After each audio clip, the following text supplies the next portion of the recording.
امروز میخوایم بریم باغ عفیف آباد شیراز.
رفته بالا که بس که بالا که آینه داره نمیده جمع دارن همینه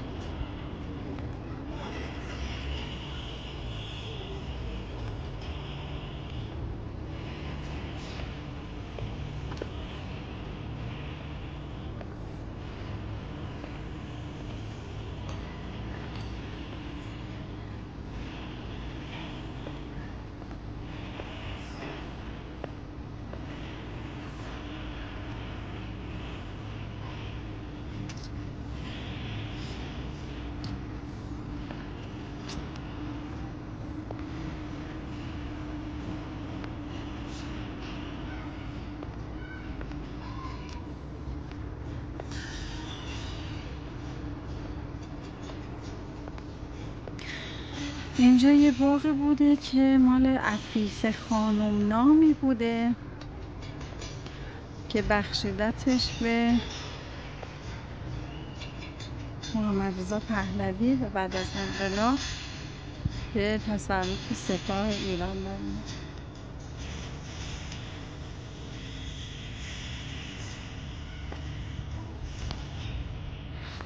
اینجا یه حوض داره،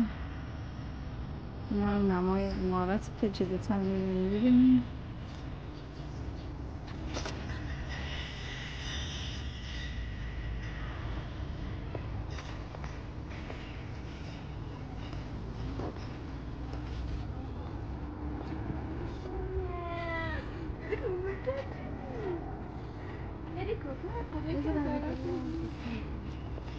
برو از عقب بگیر، از بالا بگیر.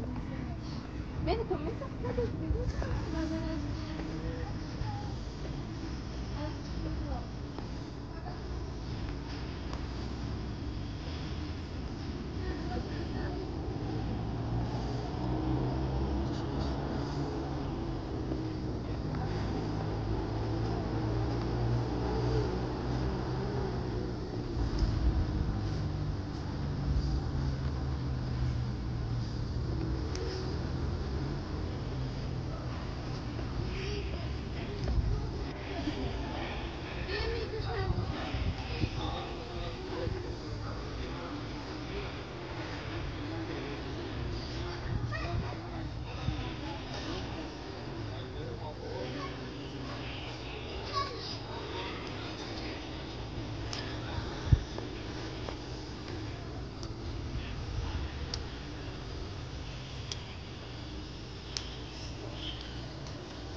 خوش اومدین. تشریف بسی بالا با سنتی چه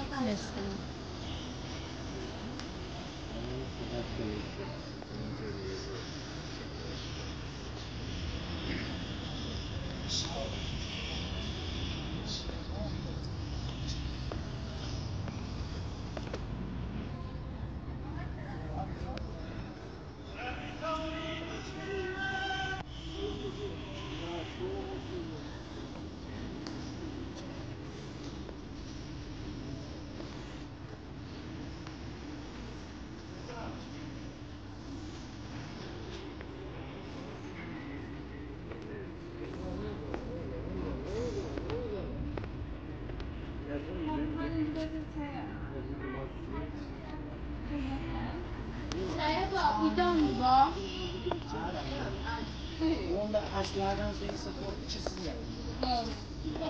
Bu kendi maslarlardan canım.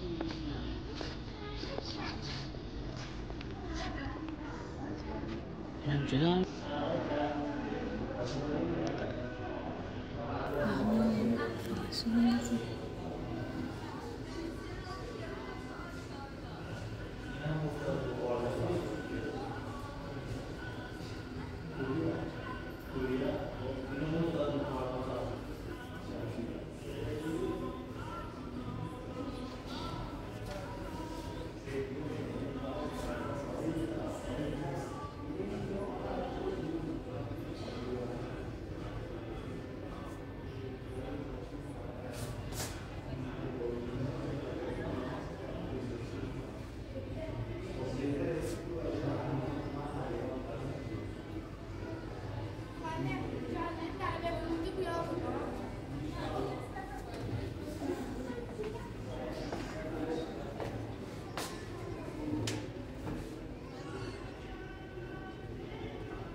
خب این تصویر عمارت باغ عف‌آباد با زیربنای 2400 متر مربع سال 1401 قبل از بازسازی و همزمان با خرید باغ توسط ارتش که در آن زمان باغ به صورت مخروب بوده. ارتش خریدتش، نه سپاه. خب اینجا تاریخچه باغ موزه نظامی عف‌آباد رو داریم. محیط سرسبز و مصفا با مساحت 13 هکتار تشکیل مجموعه زیبایی را به نام باغ عف‌آباد نامیدند. در سال 1240 شمسی علی محمد خان قوام الملک شیرازی والی فارس عمارتی با شکوه در این باغ بنا می‌سازد و با دست به دست گشتن فراوان مجددا باغ به یکی از وارثین قوام به نام عفیفه میرسد و در سال 1241 شمسی عفیفه باغ را به فرح همسر شاه معدوم هدیه می‌دهد. همسر شاه و اون نیز باغ را به مزایده فروش می‌گذارد توسط ارتش خریداری که در همان سال با هزینه ارتش زیر نظر رفاه میراث فرهنگی تعمیر و مرمت کلی می‌شود.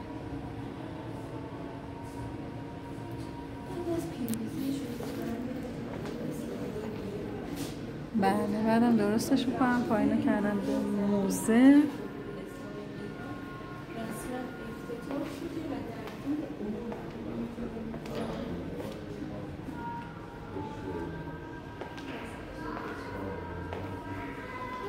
و بیرون که شب شد.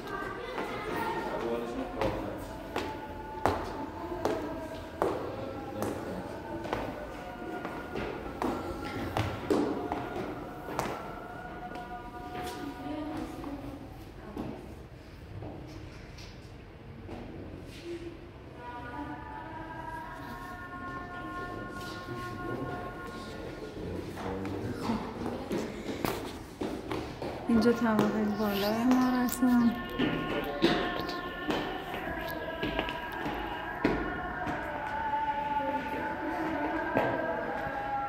اینجا ویو ورودی عمارتم. عفیف خانم، چرا آدم همچی باقی رو هدیه کنه؟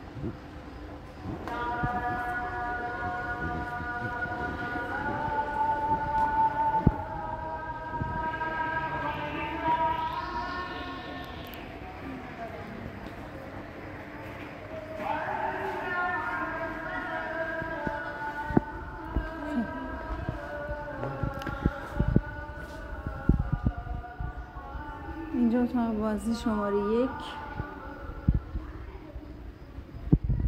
همونجور که دقت میکنیم رنگ میزا از این طبقه برای تغییر جهت بازی و سرگرمی استفاده می شده است. یکی از مهمترین نکات آن همخوانی رنگ تر دیوارها، سقف، خالی و مبلمان موجود در اتاق است. فرش پهن شده در اتاق بافت شرکت تورنج جلوه تبریز می باشد که از آن 2,970 متر و طول آن 4,250 متر است. مبلمان اتاق ساخت شرکت فرانسوی جانسون بوده و به سبک لویی 14 و 15 در سال 1345 هجری شمسی طراحی شد.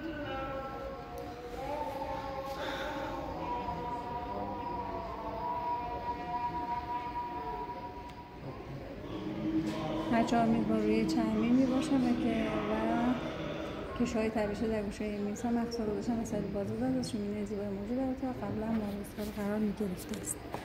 این شومینه بوده. ببینید رنگ دیوار و سقف و میز همه با هم ست بوده. حالا اتاقای دیگه هم بهتون نشون میدم که رنگاشون با هم ست بوده.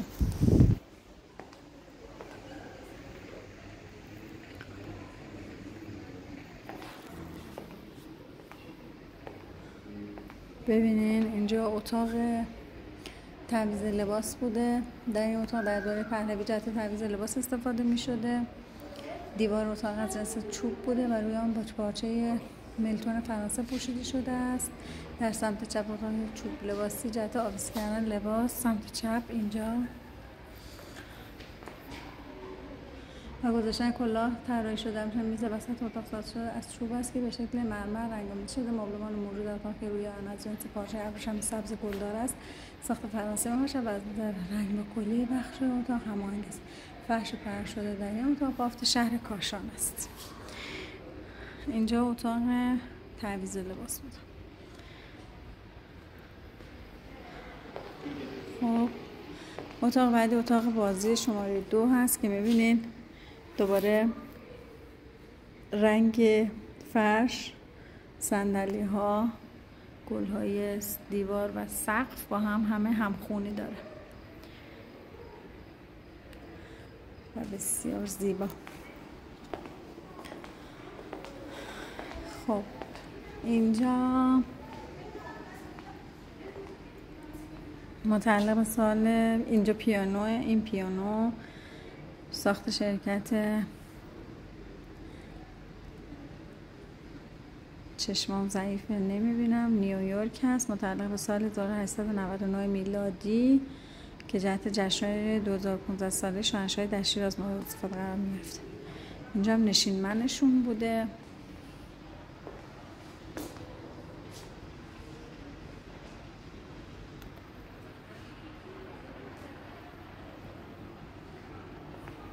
این میز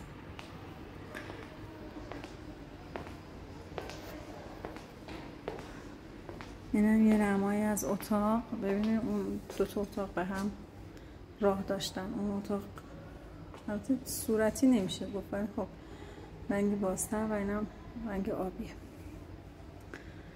به هم راه داشتن اتاق بازی. صندلی چرم گاومیش به سبک لویی 15 که حاشیه طلا کوب شده و پایه ها نیز به شکل سم حیوانات. ببینید این پایه ها به شکل سم حیوانات.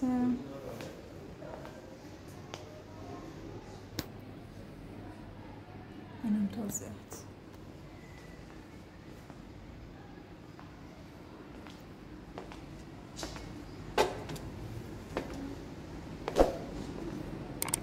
خب اینجا اتاق نشینمن بوده. درسته؟ آره فکر کنم. اینجا کاناپه گذاشتن. اتاق که نه، سالن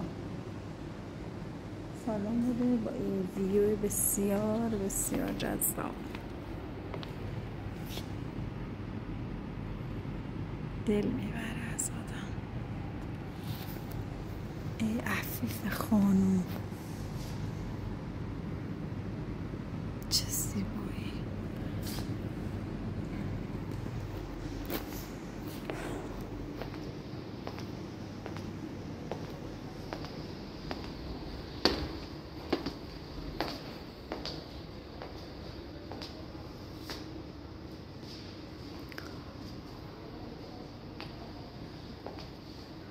خب اینا چهارپایه بود.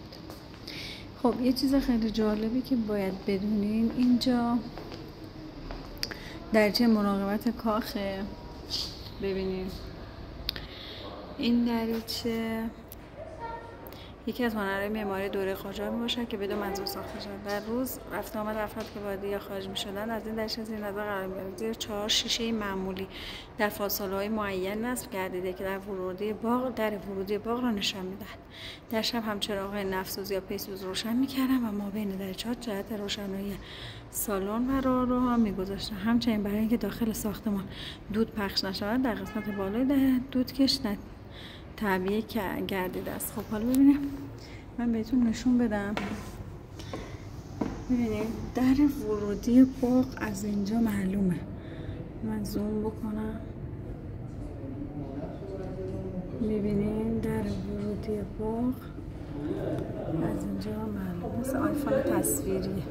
چند تا آینه، 4 تا آینه تعبیه شده تو مسیر که آیفون رو به ما مثل آیفون تصویری در ورودی باغ به ما نشون میده. ببینیم الان تو سالن اونوری بود ولی از اینجا ما دیدیمش.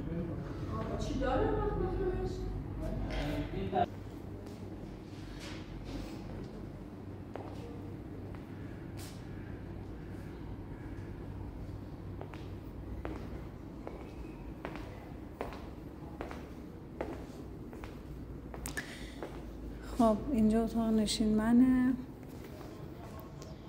به واسطه پنجدری که به طرف ایوان باز میشه. اتاق پنجدری معروف است. در دوره پهلوی از این اتاق به عنوان اتاق نشیمن استفاده میشده است. فرش موجود در این اتاق فرش دستباف ایل بختیاری با طرح سرو شیراز است که از ارزش بالایی برخوردار باشد. هماهنگی رنگ سقف، دیوارها، قالب مبلمان نیز از نکات جالبی توجه باشید. خب ببینید تو اتاق، ببینید رنگ مبلمان، تقریبا فرش، دیوار و سقف. پنجدری هم که مشخص است، درهاش بهش میگفتن پنجدری. اینجا اینجوریه که نمیشه بری داخل.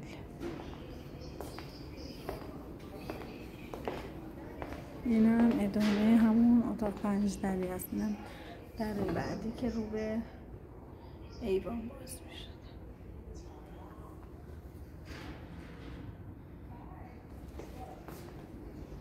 خب اینجا اتاق مطالعه هست. در رنگ‌آمیزی اتاق از رنگ آبی ملایم استفاده شده که آرام بخش می باشد و در خور نوع استفاده از این اتاق در نظر گرفته شده است.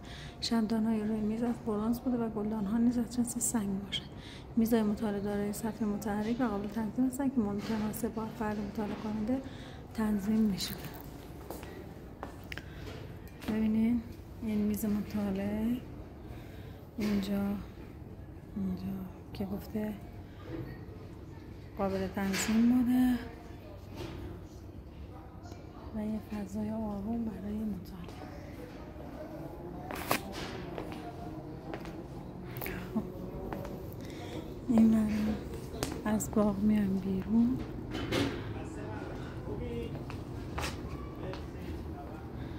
ویوی سمت باغ و ویوی این سمت باغ.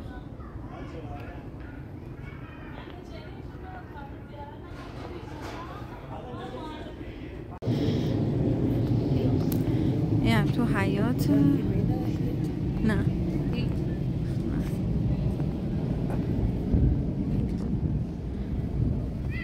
اینم نمای عمارت از این سمت، اونم تو شب و زیبایی های خاص خودش.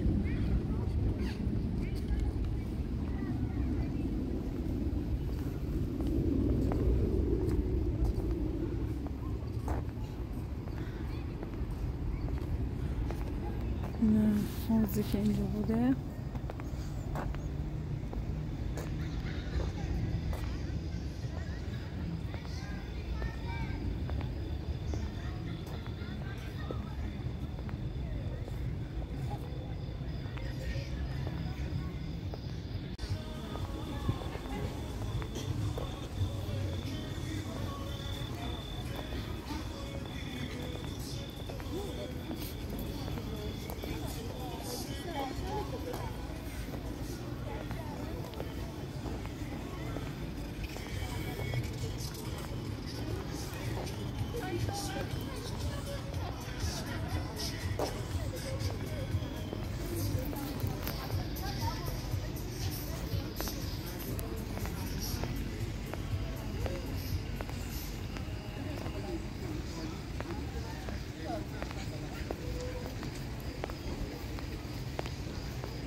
اصلا فیلمو ببین.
ببخشید من خیلی منتظر